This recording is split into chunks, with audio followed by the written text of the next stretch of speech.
قرآن حکیم، سیرت النبی صلی اللہ علیہ وآلہ وسلم، احادیث مبارکہ، فقہی مسائل کا بیان اور بہت کچھ انشاءاللہ تعالی جید علماء کرام کے ساتھ۔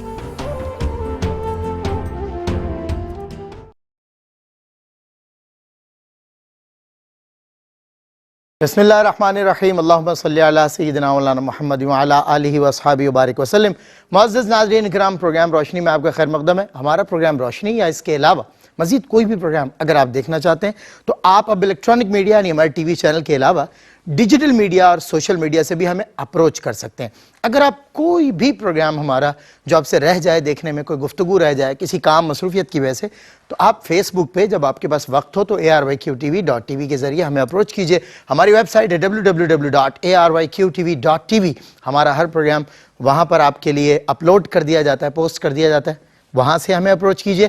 اس کے علاوہ یوٹیوب پہ بھی ہم اویلیبل ہیں ARYQTV.tv کے نام سے۔ آپ جہاں سے چاہیں ہم تک آ سکتے ہیں، اللہ اور اس کے رسول کے پیغام تک آ سکتے ہیں۔ آج کا جو پروگرام روشنی ہے اس میں موضوع ہے اخلاق۔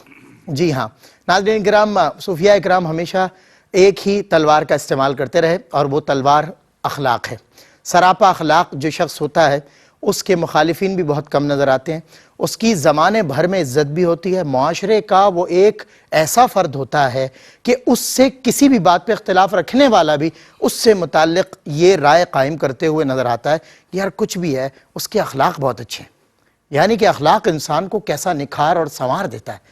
اور ایک اخلاق وہ تھے کہ جب کوئی آ کر گالی بھی دے دیتا تھا تو بدلے میں اسے دعا ملتی تھی۔ کوئی روتا ہوا آتا تھا تو بدلے میں ایک ایسا کریمانہ تبسم ملتا تھا کہ وہ اپنا دکھ اور غم بھول جاتا تھا۔ ایک آدمی غموں سے چور رنجور اس اخلاق کے سامنے آ کے کھڑا ہوتا تھا اور وہ اخلاق اسے مسکرا کر جب دیکھ لیتا تھا تو وہ روتے روتے ہنس پڑتا تھا۔ یعنی وہ اپنا بار دنیا بھی بھول جاتا تھا، بار غم بھی بھول جاتا تھا۔ وہ ایک اخلاق تھے، وہ اخلاق تھے جنہوں نے اپنوں سے زیادہ پرائیوں کے ساتھ مساوی جو انصاف ہے، سلوک ہے، اس کو برتنے کا ہمیشہ حکم دیا، پریکٹیکلی بھی اور اپنی بات سے بھی۔ وہ اخلاق تھے جنہوں نے غیروں کو بھی محض اپنے ان اخلاق سے، اپنی اس شفاف سیرت سے اپنا کر لیا۔ وہ اخلاق تھے کہ اس اخلاق کے حصار میں بھی جو جماعت تھی، اس جماعت نے دنیا کے کونے کونے تک اسلام پہنچایا۔ وہ اخلاق جس نے اڈاپٹ کیے وہ ہر دور میں سرخرو ہوا۔ دنیا کے بہترین ترین نمائندوں اور انسانوں کی جب بات ہوتی ہے تو ان سب میں وہی اخلاق نظر آتے ہیں۔ اغیار کا فلسفہ forgive the people without their apology, include the people who excludes you، کہاں سے آئے؟ اسی اخلاق، اسی کریمانہ اخلاق سے کہ جس کے متعلق میرے امی جان نے کہا کیا تم نے قرآن نہیں دیکھا؟ یہ سارا قرآن ہی تو میرے آقا کریم صلی اللہ علیہ وسلم کے اخلاق ہیں۔ جی ہاں آج اسی اخلاق کی بات کریں گے، اس اخلاق کے برتنے والے، معاشرے میں سرخرو اور زندہ دل اور باعزت باوقار کہلائے۔ ہر دور میں تاریخ نے انہیں سنہرے الفاظ میں رقم بند کیا۔ آج ہم اخلاق پہ بات کریں گے۔ سوسائٹی میں موجود مستند اور معتبر وقت کے پاکستان کے بلکہ عالم اسلام کے علماء، علامہ لیاقت حسین اظہری صاحب، جناب علامہ حافظ اویس احمد نقشبندی صاحب، دونوں حضرات کا میں خیر مقدم کرتا ہوں۔ علامہ صاحب سے حسب روایت آغاز کرتا ہوں۔ سیرت النبی صلی اللہ علیہ وسلم میں نے سرنامے میں عرض کیا حضور ایک اخلاق تھے، کوئی گالی دیتا تھا تو دعا ملتی تھی، کوئی پتھر مارتا تھا تو مسکراہٹ ملتی تھی۔ کیا فرماتے ہیں؟ میں سیرت النبی سے اخلاق سننا چاہتا ہوں۔ بہت شکریہ سلمان بھائی۔ الحمدللہ الذی کفا وسلام علی عبادہ الذین اصطفیٰ، اعوذ باللہ من الشیطان الرجیم، وانک لعلی خلق عظیم، سبحان اللہ، صدق اللہ مولانا العظیم۔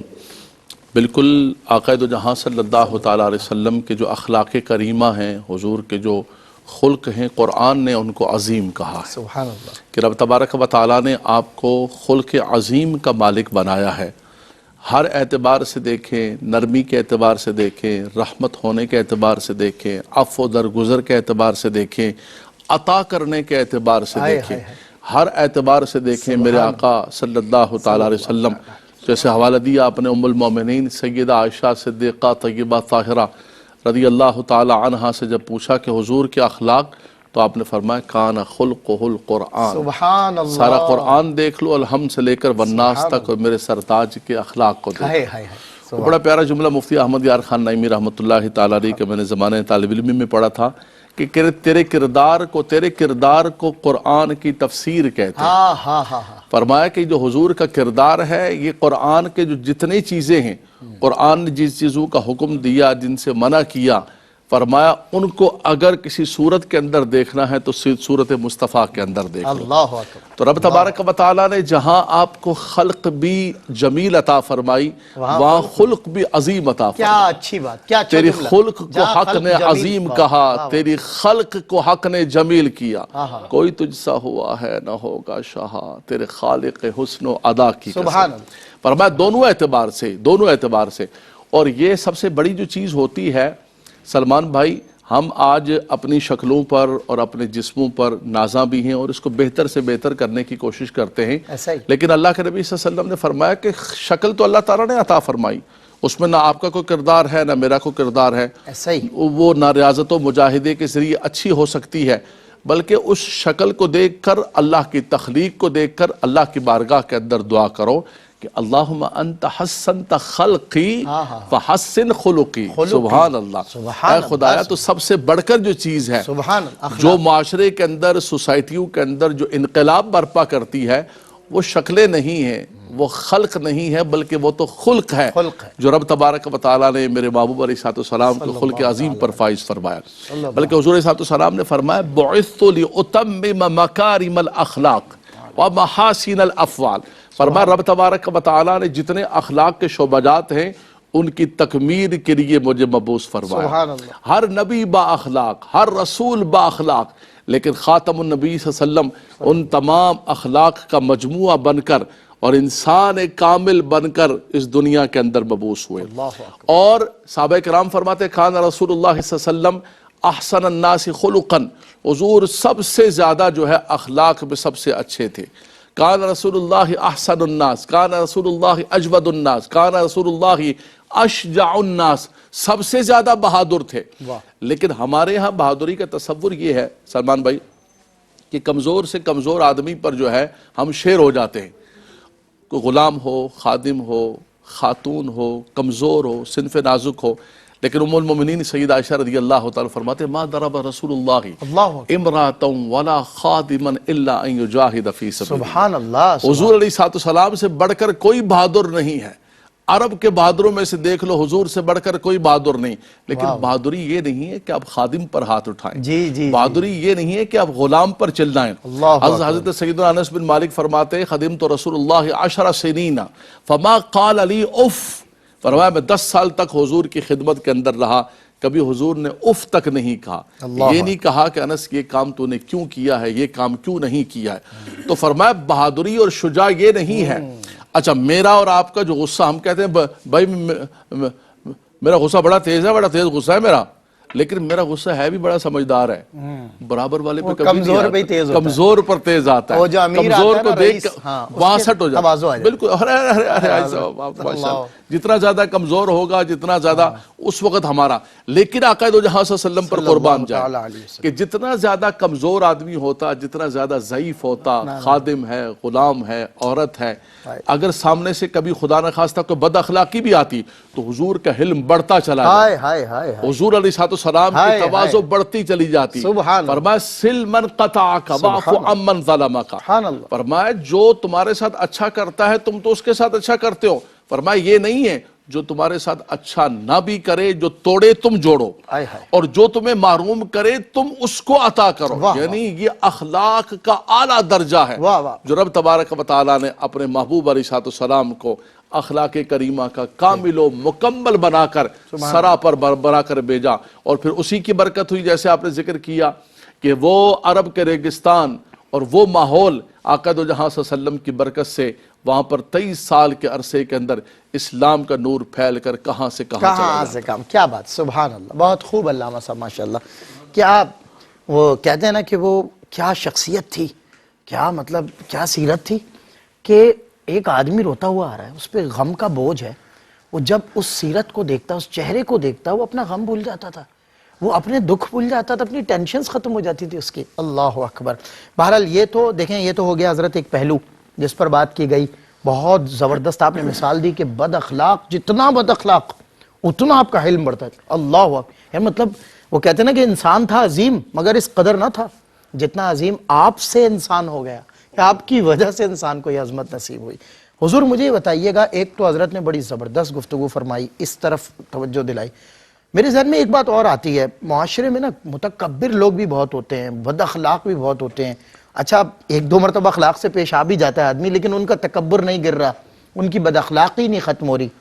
ایسے لوگوں سے کیا رویہ رکھنا ہے؟ کیا وہاں حلم اور اخلاق کا ہی مظاہرہ کرنا ہے یا کچھ اجازت رعایت ہے؟ بسم اللہ الرحمن الرحیم۔ یقیناً بڑا اچھا سوال ہے یہ، علامہ صاحب نے جو بنیاد فراہم کی اسی کو ہم آگے بڑھاتے ہوئے اس کے جواب سے بھی جوڑتے ہیں کہ آپ صلی اللہ علیہ وسلم کے جو اخلاق ہیں اور جو ہمیں اخلاق اپنانے کا حکم ہے، اس کا خلاصہ یہ نکلتا ہے اسلام کے احکامات کے مطابق کہ ہمیں اپنا جو اخلاقی معیار ہے نا وہ ہر ایک کے سامنے کم از کم قائم رکھنا چاہیے۔ بالکل ایسا نہیں ہے کہ کوئی آپ کے سامنے اپنے اخلاق سے گر کے آ رہا ہے تو آپ بھی اپنے اخلاق سے گر جائیں اور آپ بھی جو ہے وہ نیچے اتر آئیں۔ اصل تو یہ ہے، بنیادی بات یہ ہے کہ آپ کے اپنے اخلاق کا جو معیار ہے نا وہ قائم رہے۔ اسی لیے ام المومنین کا جو جملہ آپ دونوں حضرات کی طرف سے آیا الحمدللہ، اس میں دیکھیں کتنا جامع جواب دیا کہ حضور کے اخلاق کوئی ایک دن کے نہیں تھے، کوئی ایک موقع کے نہیں تھے، ان کے اخلاق قرآن تھے، یعنی پوری زندگی اخلاق تھی۔ ہمارے ہاں بھی اخلاق یہی سمجھے جاتے ہیں کہ کسی کے سامنے مسکرا دینا اور کسی کو ٹکا دینا، ایسا نہیں ہے۔ ہر جگہ آپ کے اخلاق قائم رہیں، اس کا معیار قائم رہے۔ اسی لیے قرآن کریم نے بھی جیسے حدیث ایک تو پڑھی علامہ صاحب نے کہ کوئی ظلم کرے تو آپ اس کو معاف کر دیں، یہ پہلو بھی ہمارے سامنے آ گیا۔ قرآن نے بھی یہ کہا کہ ادفع باللتی ہی احسن، کہ اگر کوئی آپ کے ساتھ برے طریقے سے آ رہا ہے تو ادفع، اس کو دفع کر دیں اچھے طریقے سے۔ اچھے طریقے، اچھا میں حضرت بڑی عمدہ گفتگو ہے، میں چاہتا نہیں ہوں تو یہیں سے ہم انشاءاللہ ادفع، آپ نے آیت پڑھی ادفع باللتی ہی احسن، کیا خوبصورت آپ نے بات کی ہے کہ اس کو تہذیب کا دائرہ، وہ کہتے ہیں نا تہذیب سکھاتی ہے جینے کا قرینہ، تعلیم سے جاہل کی جہالت نہیں جاتی۔ بریک کے بعد انشاءاللہ بہت عمدہ گفتگو فرما رہے ہیں، اس کو جوائن کرتے ہیں۔ خوش آمدید ناظرین، خیر مقدم ہے آپ کا۔ ادفع ہی باللتی احسن، اس آیت پر ہم بریک پہ گئے تھے اور حضرت بڑی خوبصورت گفتگو فرما رہے تھے کہ جو بد اخلاق اور متکبر انسان ہوتا ہے اس سے ہمارا رویہ کیا ہونا چاہیے۔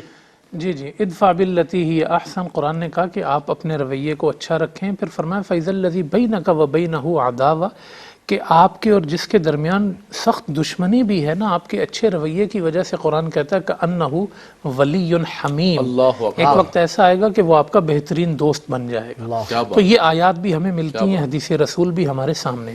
اب یہ جو پہلو ہے معاشرے میں جو موجود ہے، آپ نے کہا کہ جی آپ کسی نے ایک دفعہ بد اخلاقی کی، ہم نے اس کا جواب دے دیا، اس نے ایک یہ معاملہ ہے کہ ایک شخص سرتپا متکبر ہی بن جاتا ہے، صرف آپ کے لیے نہیں، معاشرے کے لیے پورے معاشرے میں ناسور ہے۔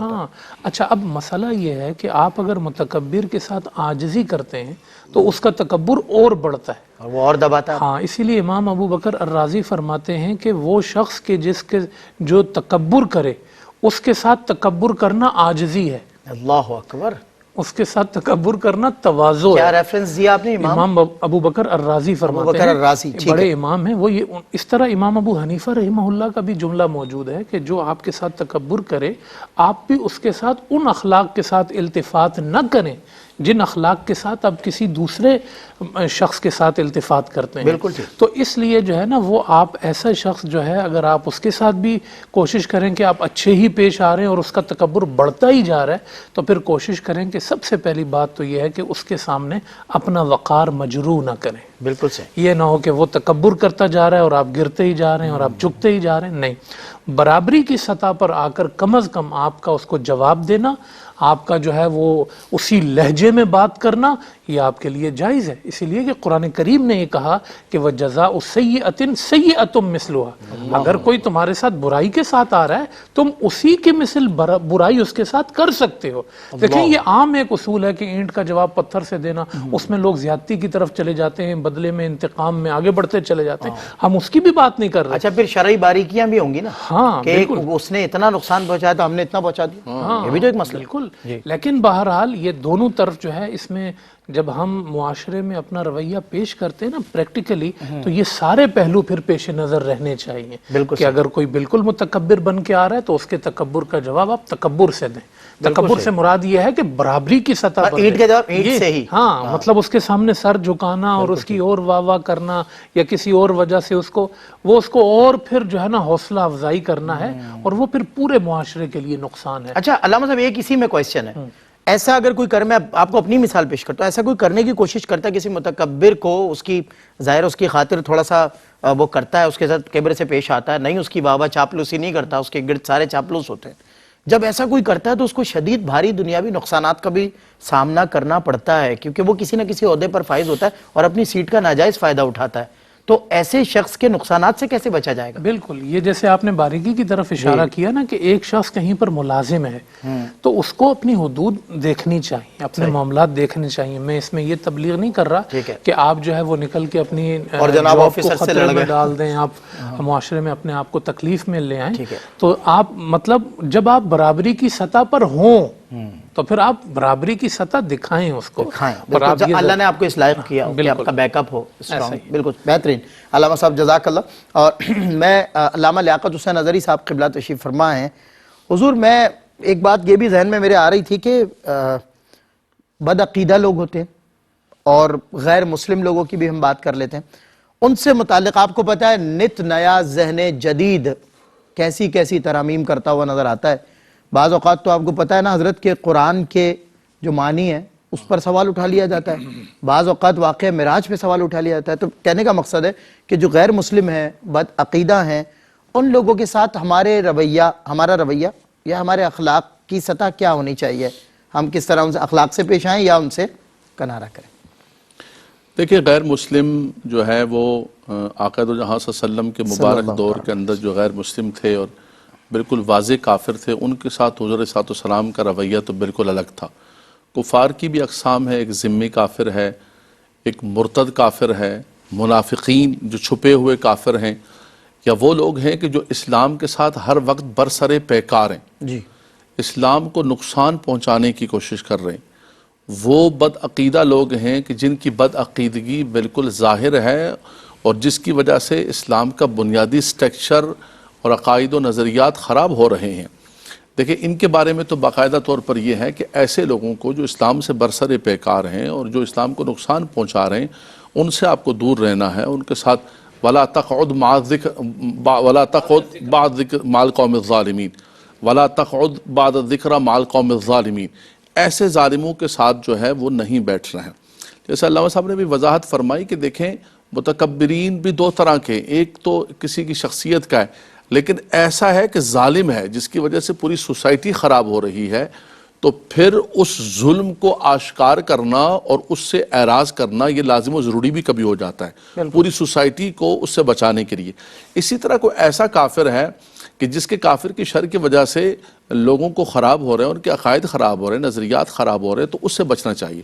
باقی رہا ایک عام کافر، تو آقا دو جہاں صلی اللہ علیہ وسلم کی تعلیمات یہی ملتے ہیں. حضور کی مکی زندگی، حضور صلی اللہ علیہ وسلم کی مدنی زندگی، حضور صلی اللہ علیہ وسلم نے جو ہے مدینہ کے اندر کئی لوگوں سے میثاق کیے، عہد کیے. میثاق مدینہ موجود ہے، یہودیوں کے ساتھ، نصارہ کے ساتھ، مشرکین کے ساتھ.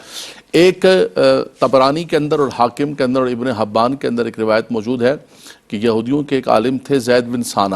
وہ فرماتے ہیں کہ میں نے جو کتابیں ہیں ان کے اندر حضور صلی اللہ علیہ وسلم کی نشانیاں نبی آخر الزمان کی پڑھی ہوئی تھی، لیکن ایک نشانی کو بھی دیکھنا چاہتا تھا کہ نبی آخر الزمان کا حلم بہت بڑا ہوگا. اللہ کا اتفاق ایسا ہوا کہ حضور صلی اللہ علیہ وسلم نے مجھ سے کچھ کھجور جو ہے وہ ادھار دیے، اور اس کے بعد ابھی وقت متعین ہو گیا، وقت آنے سے پہلے میں پہنچ گیا اور جا کے میں نے شور شرابہ مچا دیا مسجد نبوی کے اندر کہ میرے پیسے واپس کرو، اور آپ لوگ کرتے اسی طرح، اور فلاں فلاں حضور کے خاندان کا بھی نام لے لیا. حضور صلی اللہ علیہ وسلم خاموش کھڑے رہے، مسکراتے رہے. صحابہ کرام پریشان، سیدنا عمر فاروق رضی اللہ تعالیٰ عنہ جلال کے اندر آخر کے اندر جب بہت زیادہ کام میں نے کر دیا تو سیدنا عمر فاروق رضی اللہ تعالیٰ عنہ تلوار پر ہاتھ رکھا اور کہا کہ اللہ کے دشمن آپ کو لفظ نہ نکالنا. اس نے فرمایا نہیں عمر، وہ میں نے ان سے قرض لیا ہوا ہے، وہ قرض کا تقاضا کر رہے ہیں، آپ کیوں ایسے کریں؟ بادشاہ عرض کی یا رسول اللہ، با اختیار طاقتور، سبحان اللہ، اللہ، فرمایا عمر ایسا نہیں کرو، ایسا نہ کرو. کہا یا رسول اللہ میں آپ کا قرض اتاروں گا. فرمایا ہاں قرض بھی دو، اور یہ جو تھوڑا سا تمہارے اندر غصہ تھا اس کا بھی تھوڑا زیادہ دے دو. اللہ اکبر. زید بن ثانہ کہتے ہیں کہ بس میں نے وہیں پر دیکھ لیا کہ یہی نبی آخر الزمان صلی اللہ تعالیٰ علیہ وسلم. کیا اچھا واقعہ. حضور صلی اللہ علیہ وسلم تشریف لے جا رہے ہیں، مشکاہ شریف کی حدیث پاک ہے. ایک شخص نے آ کر حضور کی چادر مبارک کو کھینچا، چادر مبارک کو کھینچا اور کھینچ کر کہا کہ اے دل یا محمد، اے محمد عدل کریں اور جو اللہ نے آپ کو دیا ہوا اس میں سے ہمیں حصہ عطا فرمائیں. حضور نے فرمایا بالکل میں آپ کو دوں گا. اور حضور صلی اللہ علیہ وسلم نے فرمایا کہ اس کو بھر کے جو ہے نا ایک بھی دے دو، اونٹ دو بھی اونٹ بھر کے دے دو. یہاں نشان مبارک پڑ گیا اس چادر کے کھینچنے کی وجہ سے. لیکن آقا دو جہاں صلی اللہ علیہ وسلم کا حلم مبارک اتنا ہی زیادہ بڑھتا رہا. سبحان اللہ. صلح حدیبیہ کے موقع پر جب اس قسم کے شرائط اور ایسی قسم کی ہوئیں کہ صحابہ کرام تلملا اٹھے کہ یا رسول اللہ کیا ہم حق پر نہیں؟ فرمایا ہم حق پر ہیں، لیکن میں چاہتا ہوں کہ اللہ کی زمین پر امن قائم ہو. یہ جو اسلام کو اور دین کو بدنام کیا جاتا ہے کہ اسلام نے جو ہے وہ نعوذ باللہ من ذالک ہمیشہ فساد کی طرف. حضور صلی اللہ علیہ وسلم نے مکی زندگی کے اندر بھی مدنی زندگی کے اندر بھی حتی المقدور جتنے معاہدات کیے، سلمان بھائی کسی معاہدے کو میرے آقا صلی اللہ علیہ وسلم نے نہیں توڑا. سامنے سے توڑا گیا، یہودیوں نے توڑا، اور ہمیشہ ان کو فیور کی. بالکل نصرانیوں نے اور یہودیوں نے معاہدات کو توڑا، لیکن حضور صلی اللہ علیہ وسلم نے نہیں توڑا. حضور نے ایفائے عہد کسی کافر کے ساتھ بھی کیا، بلکہ اخلاق حضور کے یہ تھے کہ ادھر رات کو وہ پلان بنا رہے ہیں کہ حضور صلی اللہ علیہ وسلم کو ہم نے شہید کرنا ہے. حضور فرماتے ہیں علی میں ہجرت پہ جا رہا ہوں، یہ سب کی امانتیں ان کو دے کر صادق الوعد والامین. یہ ہے میرے آقا صلی اللہ علیہ وسلم کی اخلاق کی سطح. دیکھیں کہ موت سر پہ منڈلا رہی ہے، جانتے ہیں کہ موت کا خطرہ ہے. چونکہ یہ اخلاقیات اخلاق کریمہ کے اندر یہ ساری چیزیں آتی ہیں. تو حضور علیہ السلام کا اخلاق ان حالات کے اندر بھی، ہم کہتے ہیں جی جنگ میں اور محبت میں سب کچھ جائز ہے، اور جناب وڈے کافر نے چکو سارا کچھ لے کے چلو. حضور نے فرمایا نہیں نہیں، کسی حالت کے اندر بھی مجھ محمد سے کوئی ایسی بد اخلاقی نہیں دیکھو گے، اس لیے کہ بعثت لأتمم مکارم الاخلاق وانک لعلی خلق عظیم فبما رحمت من اللہ لنت لهم وما ارسلناک الا رحمتا للعالمین. سبحان اللہ، سبحان اللہ، سبحان اللہ.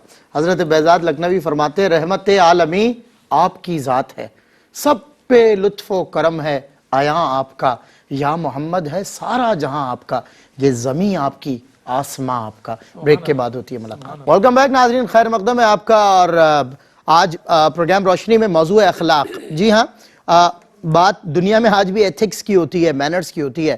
وہ جو ویل مینرڈ ہوتے ہیں وہ ویل ایجوکیٹڈ ہوں تو یہ لازم و ملزوم کچھ لوگ کہتے ہیں، لیکن میں یہ کہتا ہوں کہ لازم و ملزوم نہیں ہے. میں نے بہت سارے لوگ ایسے دیکھے جو ویل ایجوکیٹڈ تو نہیں تھے مگر ویل مینرڈ تھے، اور میں نے بہت سارے دنیا میں لوگ ایسے دیکھے جو ویل ایجوکیٹڈ تھے لیکن ویل مینرڈ نہیں تھے. تو یہ جو اخلاق ہیں، یہ کہتے ہیں نا کہ وہ خدا کی ذات پہ اکثر ہے متفق لیکن کسی کو محمد نصیب ہوتے ہیں. تو یہ اخلاق کسی کو نصیب ہوتے ہیں، جسے نصیب ہوں دنیا میں ایک مطلب برائٹر ہیومن کے طور پہ نظر آتا ہے، اور لوگ اس انسان کی انسانیت کی مثالیں دیتے ہیں. اور سب سے بڑی کامل مثال وہ نبی محترم صلی اللہ علیہ وسلم کی ہے، جو بریک سے قبل علماء اکرام بہت خوبصورت علامہ صاحب فرما رہے تھے. اچھا، علامہ صاحب نے پچھلے سوال کے جواب میں برسبیل ذکر فرمایا تھا کہ حضور کمزور پہ نرمی فرماتے، غلاموں پہ نرمی فرماتے، ماتحتوں سے، اور پھر جو طاقتور ہوتا. اچھا، وہاں بھی حضور پہل نہیں، جو اسلام نے تو جنگ میں کی نہیں نا پہل، کبھی کی نہیں. تو یہ تو ہمارا ہے ہی نہیں اخلاق کہ ہم پہل کریں. جب جنگ مسلط ہو جائے پھر بھرپور دفاع. تو بہرحال مجھے ایک بات، حضرت نے تو ظاہر حضور ہیں، حضور کی تو مثال پھر کوئی دے نہیں سکتے آپ دوسری، لیکن ہمارے اگر ماتحتوں کے ساتھ یا ملازمین کے ساتھ یا امپلائمنٹ کے ساتھ اگر نرمی برتی جائے یا تکلف کا مظاہرہ کیا جائے تو وہ تو شیر ہو جاتے ہیں. وہ کہ میرا تو سیٹ کے ساتھ بڑا تعلق ہے، میں تو کام ہی نہیں کروں گا، میں تو ضرورت ہی نہیں ہے.